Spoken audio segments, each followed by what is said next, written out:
So, balak ko, ilalagay ko itong mga ito, or at least siguro dalawa dito, doon sa walkway. Jungle feels na siya. Bumili kasi ako doon sa aking dating office mate ng dream cake. This one, dalawa siya. Kasi magkadikit sila sa isang parang bulb. Bulb pa tawag doon. Basta yun sa ilalim.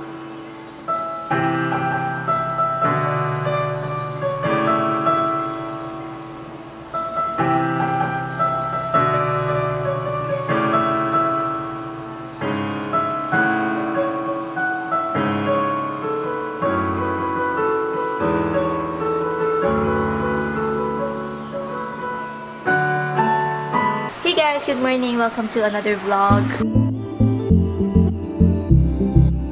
So, ngayong umaga ko lang naipasok yung aking allocation. And papakita ko sa inyo kung saan ko siya nilagay.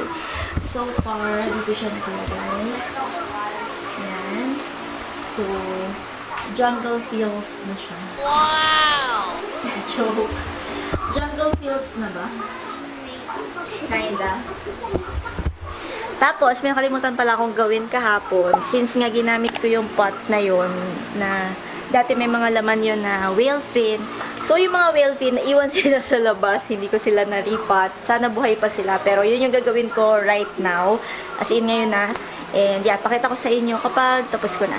Okay, so tapos na ako mag-repot nung mga whale fin. And meron ako ngayong 3 pots dito na additional ng whale fin kasi pinaghiwalay-hiwalay ko yung iba.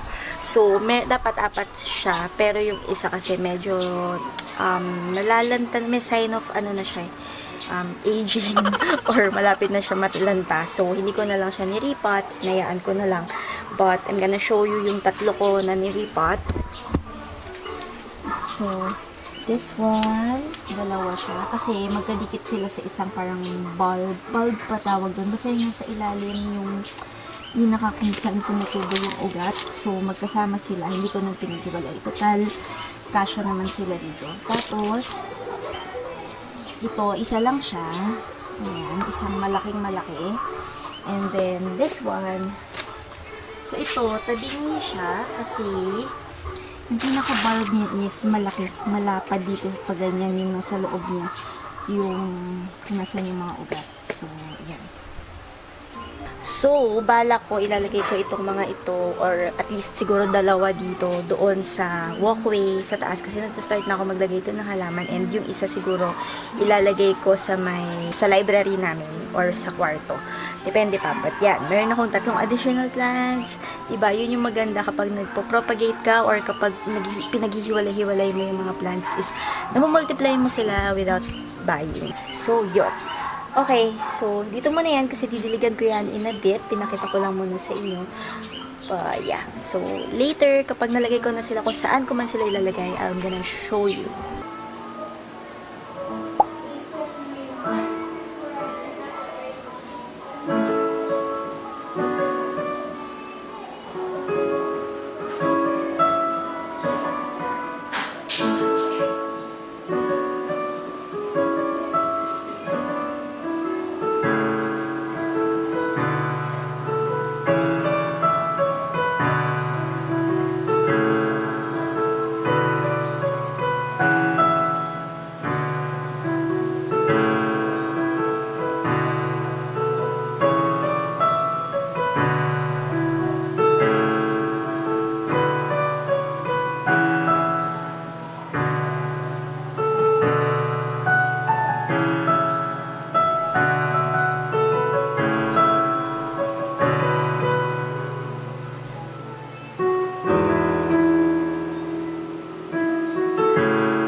Hey guys! So, sabi ko ipapasok ko yung mga sansevieras na nirepot ko.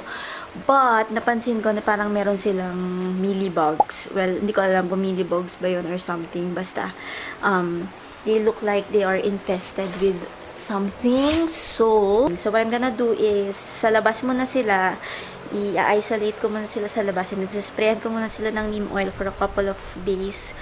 Tapos, tsaka ko sila ipapasok dito. Para lang sure na walang mahawa na ibang plants. Yun. Yun. Yun lang. Just an update. And ano ba? So, ngayon, actually, mayroon akong kailangan gawin dahil kami ni Omar ang naka-assign na mag-discuss later for our D group because it's a Saturday today. So, mayroon kaming online D group and I have to do our PowerPoint presentation na hindi ko alam na ako pala ang gagawa. So, medyo na-surprise ang lola nyo. But, I'm gonna do it now. Medyo kailangan ko lang ng onting motivation because inaantok talaga ako. Antok na antok ako. Pero, yeah, I have to do it na. 8 o'clock pa naman yung aming D group and 3 o'clock pa lang, I think. So, I have enough time to do that, to do the presentation.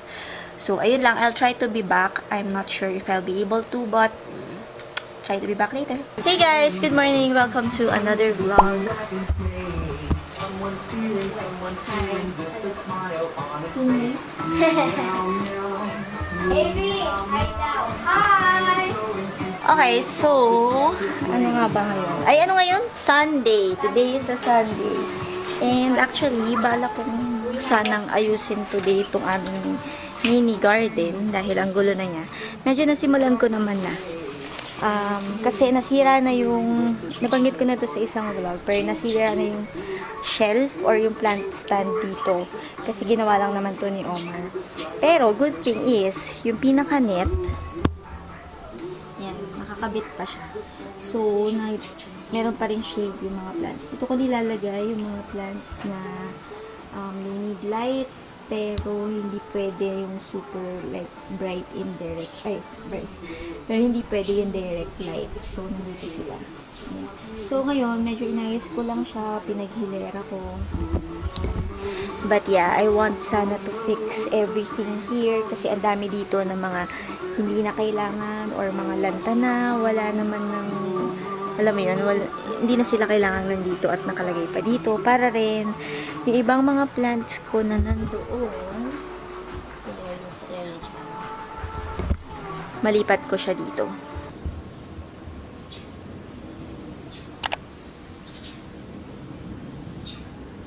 Okay, so, nag-film ako kanina ng short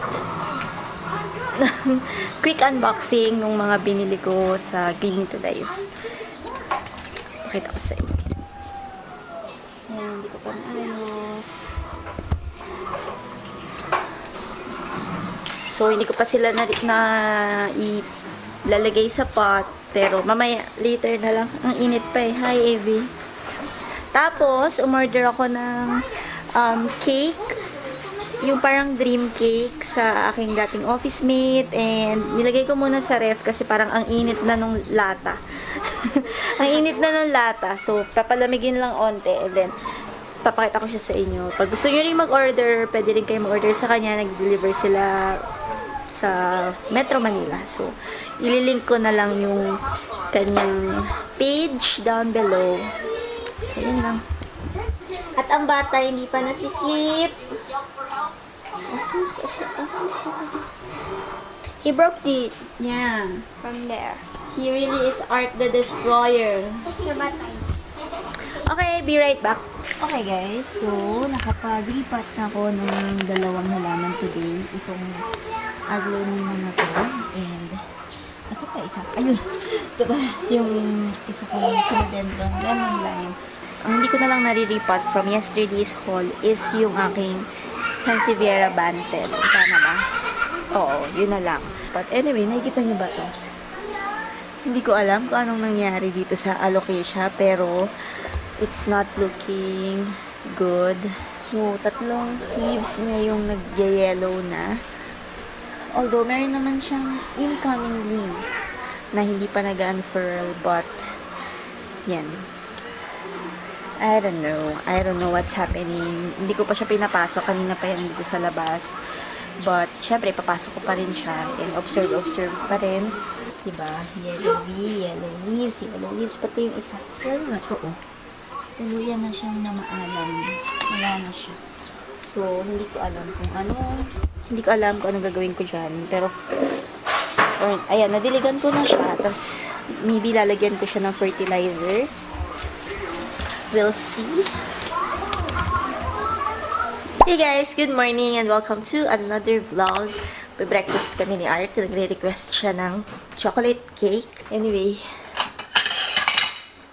bumili kasi ako dun sa aking dating office mate ng dream cake. Nabanggit ko na ito yata noong isang araw. Pero hindi ko pa yata napakita sa vlog. So, pakita ko siya sa inyo.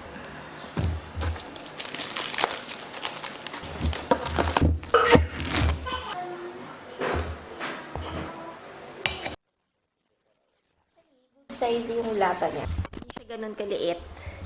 For the price, it's 360. Ayan. So, lagay ulit natin siya sa ref. Ito ang aming breakfast. So, we'll just eat breakfast.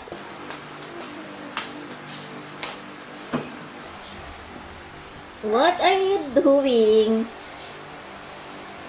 Hey! No, don't do that. Sige, taste it. Mga sisi! Ano daw? So, finally, done. Tapos ko na rin i-film ang video na matagal nyo nang nire-request sa akin. Updated houseplant tour video coming right up. Maybe next week. Kasi meron ako tinatapos na video now. So, baka next week ko yun i-post. But yeah, it's coming. Finally. Long time coming, actually. Sobra. Kasi sabi ko, okay, mag-post ako ng updated or ng next video kapag yung aking first ever houseplant ay naka-reach ng 2,000 subscribers. 2,000 views, 'di ba? 15K na siya. Ngayon ko lang ginawa. But at least, natapos na siya. Ayun, masaya naman ako at nakapag-film na ako, ano. So, ayan. Ako'y magliligpit lang na aking mga ginamit. Ayan. So, be right back.